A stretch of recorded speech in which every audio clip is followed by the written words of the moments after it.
G'day humans, Chris Stead here. I'm on the road. Today I'm catching a Hawaiian Airlines flight from Sydney to Honolulu. It's an Airbus A330. The flight is HA452.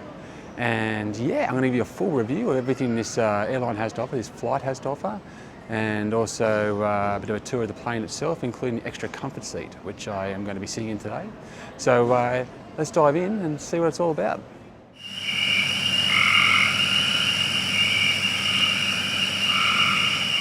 So one of the first things to note if you're coming to Sydney International Airport is that the check-in gate is check-in at gate J. So that is right down the end of the terminal. So make sure you don't get out of your cab or your Uber or whatever early. You want to get to the very end of the terminal before you jump out, otherwise you've got to walk a long way like I had to. Look, check-in was an absolute breeze, but there you go, look at that.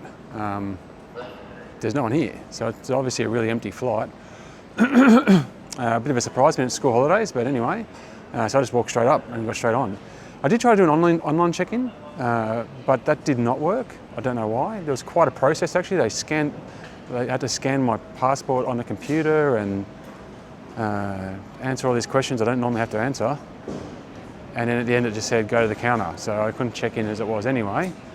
And they also did absolutely weigh my carry-on as well as my check-in luggage, which, considering it's a completely empty flight, I thought was unnecessary, but anyway, I was under the limit.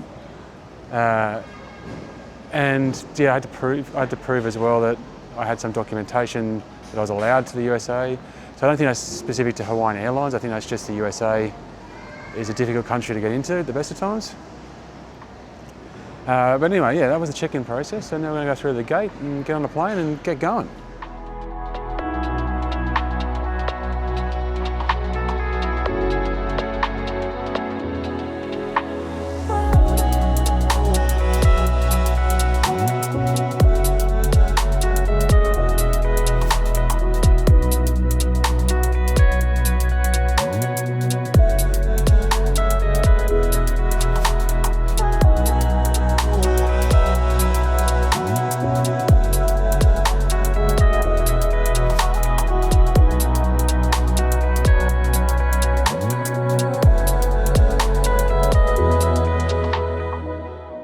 So some quick tips if you're trying to work out which row in the extra comfort seats you want. So I was originally in row 11, and that's the very front row, and it found it quite compromised at my size. So the seats with the fixed armrests were quite thin, and the bulkhead, while still a decent way in front of you, it prevented you from stretching your legs out. You know, you had nothing pushing against your knees, but you couldn't just stretch your legs out at all. But because the flight was so empty, I moved back. So I would be avoiding 11 and 12 altogether. I didn't think that they looked like the better options. I'm in 15 at the moment, that's good. So 15's pretty awesome, and any seat back from there is pretty good. And 14 is a bulkhead, but it's got a lot more leg room. Righto then, so we're reaching the end of the flight, about 40 minutes away from Honolulu. And yeah, just want to detail my thoughts. I'm actually feeling pretty refreshed. I got really lucky. I've got a whole row, so the plane was pretty empty, and I managed to, even in the extra comfort section, I managed to get 4 seats to myself. So I was able to lie flat. So I'm going to talk about a lot of pros and cons about this flight. There's definitely a lot to talk about on this airline. But the fact that I had the 4 seats, obviously, I'm feeling a lot better than I definitely would have if I was sitting just, upright the whole entire time. And that's the case for any airline, right? So anyway, let's go through some pros and cons.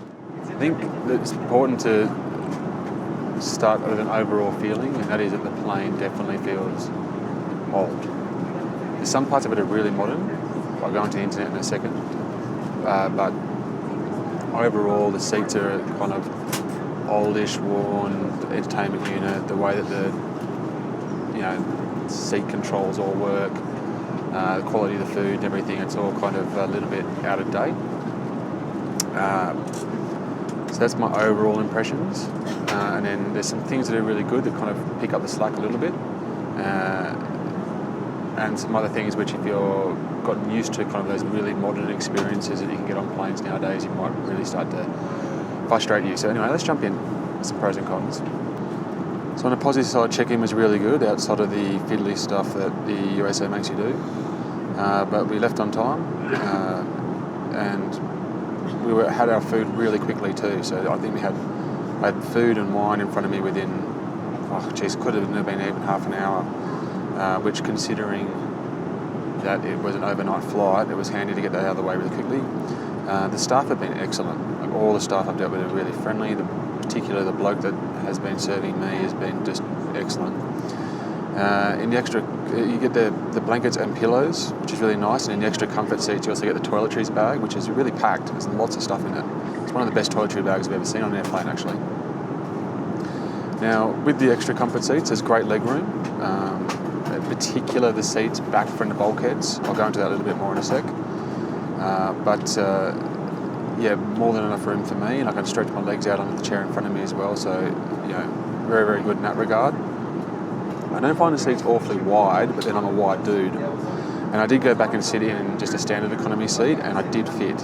I only had about a centimetre to spare, but I'm almost 2 metres tall, I'm 194 centimetres, 6'4". So, but my knees did fit in the normal economy seat, so that's important to note.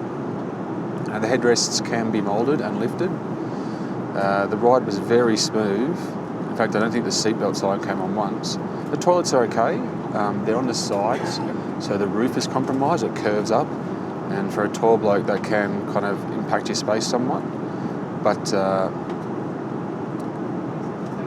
overall, they weren't too thin, which is also could be a problem. So the toilets were okay, and the tables are pretty sturdy. They slope a little bit. Things can slide off, but they are sturdy enough to hold a laptop.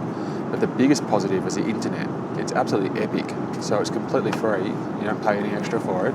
And I was getting speeds double what I get at home. So it was lightning fast. Like, I was just streaming like TV shows from back home and doing all the internet stuff and everything, like emails and everything. It worked a treat. So the internet is a huge win, and potentially, if you need to get work done or business is a big part of your trip, and you want to use those hours for work, then that could be alone a reason to go with Hawaiian Airlines. Now, on the negative side of things, like I mentioned, the seats were kind of a bit old, were worn and they're wobbly, kind of move without, you pressing the button. It's a mediocre TV by today's standards. I mentioned the back of the seat. It's okay. The clarity's okay and everything. It's just a smallish screen. There's not much choice. There's no games, for example. It's just a little bit dumbed down by the versions that we see nowadays in most places. There's earbuds provided, but they're the in-ear version, so that's not always great for everyone, especially when you've got pressure with your ears and everything like that. Now, the food has been really average, really poor. Like, dinner was literally just a sandwich, no choice. There's a chicken sandwich, but you couldn't even taste the chicken, it was so bland. And a cookie, which wasn't tasty at all. That was all you got. And I had a couple of wines, you got some booze, but and then breakfast came out. It was sausage and eggs, which I didn't go for. I went for the waffles. Waffles tasted all right, but then there was a little bit of fruit, which was again pretty tasteless, and then a muffin, a blueberry muffin. It was really bland. So just kind of like going back to that old airline food experience that a lot of airlines have moved past at the moment. So I think I could definitely improve there. Now, many of the comfort seats, extra comfort seats, have fixed arms rests, so they're quite narrow for what is supposed to be like their version of premium economy. It's definitely not like premium economy though. But you've got that leg room, unless you get one of the front row, exit row seats, because the bulkhead's right there, so you can't really stretch out your legs. But you do have like extra leg room, without a doubt. So just be wary of that. If you get in those front bulkhead ones, you're going to have fixed arms rests, which are going to compromise your width, and the bulkhead is going to compromise your length. I found the temperature inside to be pretty cold all night.